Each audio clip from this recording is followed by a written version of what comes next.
কৃষ্ণদা খুব ভালো ছেলে, খুবই ভালো ছেলে। আর কৃষ্ণদার মতন ওরকম একটা ভালো ছেলেকে স্বামী হিসেবে পাওয়া আমার যে বড্ড ভাগ্যের কথা বল। কিন্তু কি বলতো, কিন্তু কিন্তু শুনবো না তো। আমাদের বড়দের মধ্যে কথা হয়ে গেছে, এখনো কিন্তু শুনবো কেন আমরা? তোমরা গুরুজন, তোমাদের সিদ্ধান্তে হস্তক্ষেপ করবার আমার যে কোনো অধিকার নেই গো। তবু বলছি কাকিমা, জানো তো আমার না একটু সময় দরকার গো। হ্যাঁ, একটু সময় দরকার। বিয়ের কথা শুনেছে তো?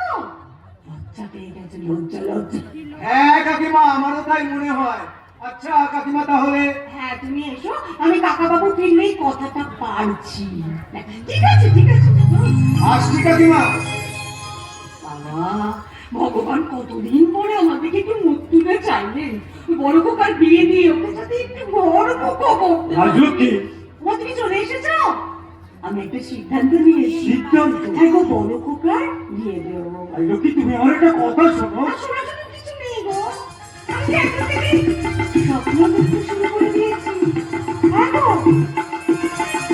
আমাদের সারা সুন্দরপুর আলো দিয়ে সেজে উঠেছে।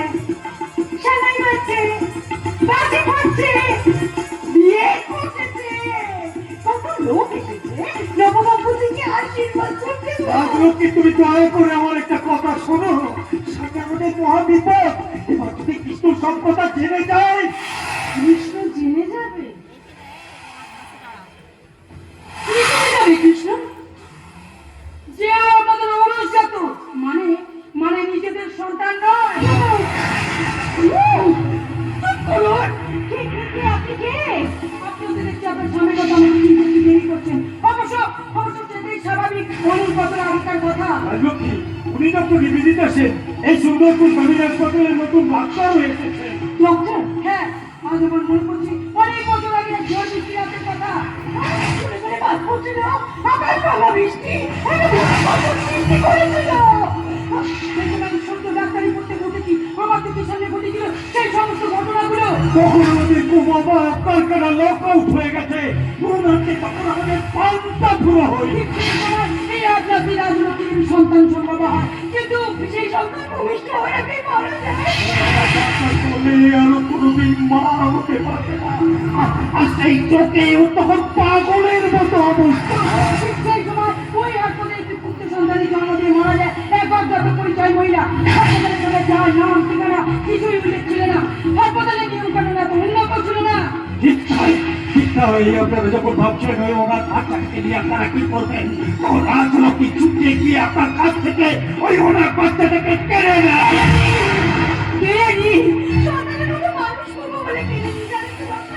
ও আমাকে বাড়িতে আসার পর থেকে আস্তে আস্তে আমাদের অবস্থার উন্নতি হতে থাকে।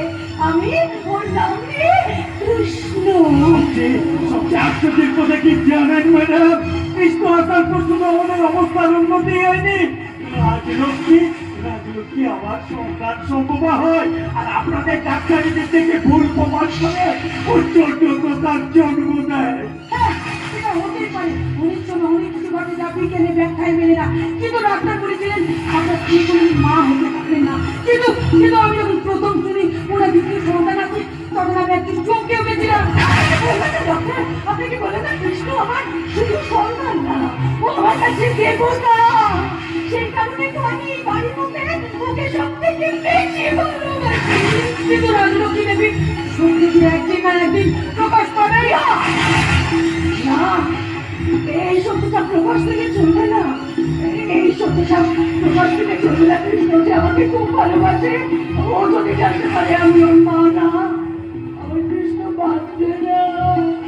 রাজলক্ষ্মী দেবী, আমি রাজলক্ষ্মী চাচাচ্ছি।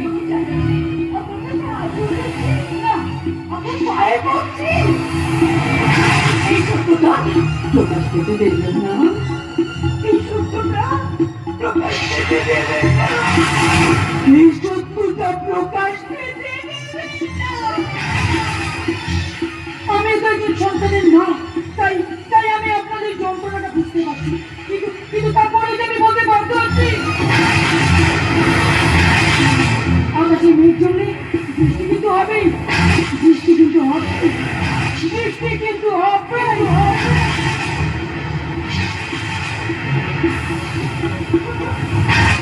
তুমি কি বলে গেলে? তোমার কাছে মেঘ চোখে বৃষ্টি কিন্তু হবে না। না, এই বৃষ্টি আমি হতে দেব না। কি করবে তুমি? বুঝতে পারছো না? ছোট খোকা যদি জানতে পারে বড় খোকা আমাদের সন্তান না, তো ওকে বাড়ি থেকে তাড়িয়ে দেবে, তখন আমাদের বড় খোকার ভবিষ্যৎ।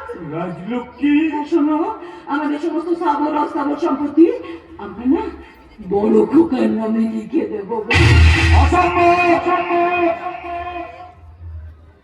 অসম্ভব, এ আমি কিছুতেই মেনে নেব না। তুমি তুমি বলছো কথা? রাজলক্ষ্মী, আমি বলছি কথা। মানছি কৃষ্ণ আমাদের বড় ছেলে, স্নেহ শাসন থেকে তো কেউ বঞ্চিত করিনি রাজলক্ষ্মী, কিন্তু বিষয় তো আমারও সন্তান, ও জন্মদাতা বাবা। আমি ঠকাবো কেমন করে? হাজারো রক্তের সম্পর্কে কৃষ্ণ আমার কেউ নয়। রক্তের সম্পর্কে যে সবসময় শেষ কথা বলে না। বলে রাজলক্ষ্মী বলে, বিজয় আমার সন্তান, আমার জন্মদাতা বাবা। আমি তবে মাননীয় সুশোভন বাবু, একটা কথা ভালো করে শুনে রাখো।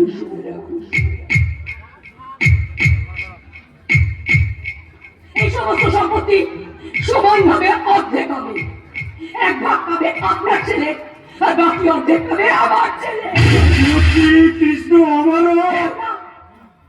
কেউ না, একটু আগে আপনি নিজেই মুখে বলেছেন সে কথা, কিন্তু আমি তোর মা, মায়ের দায়িত্ব তো আমাকে পালন করতেই হবে। তুমি চ্যাটার্জি বিলেকে ভাগ করতে চাইছো? ভাগটা যে আপনি করতে চাইলেন রাজলক্ষ্মী, ভুলে গেলে অতীতের কথা।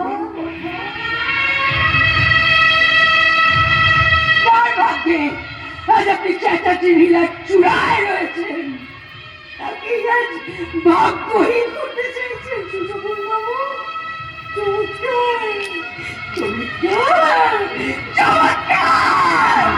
আর একটা কথা বলতে চেষ্টা করবো। আর কিছু বোঝার নেই আমার খুব ভালো করে বোঝা হয়ে গেছে। আমার বড় খোকাকে আপনারা সবাই মিলে পর করে দিতে চাইছে। না, তা নয় রাজলক্ষ্মী, নয়। সন্তান স্নেহী তুমি আজ অন্ধ হয়ে গেছো। তাই প্রতিবাদ করছি, যদি ওই ডক্টর নিবেদিতা সেনের কথা সত্য হয়, যদি ওই অতীত ইতিহাসটা সকলের সামনে আসে, তাহলে সেদিন কিন্তু জ্বর উঠবে। কথা মনে রেখো রাজলক্ষ্মী, নিজে রক্ত সবসময় নিজে